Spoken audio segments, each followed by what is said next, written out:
How to start affiliate marketing in 2025.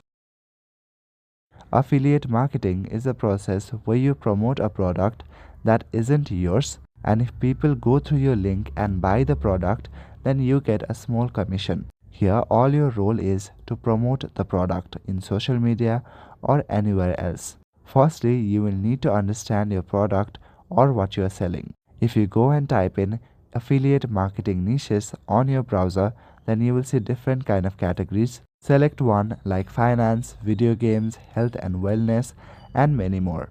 After selecting the one that you would like to sell, research about the product. Once the research is complete and the product you want to sell, go to Amazon affiliate program.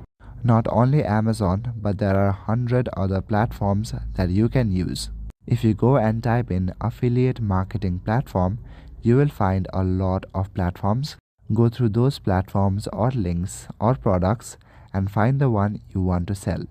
You can also find detailed tutorials here in YouTube.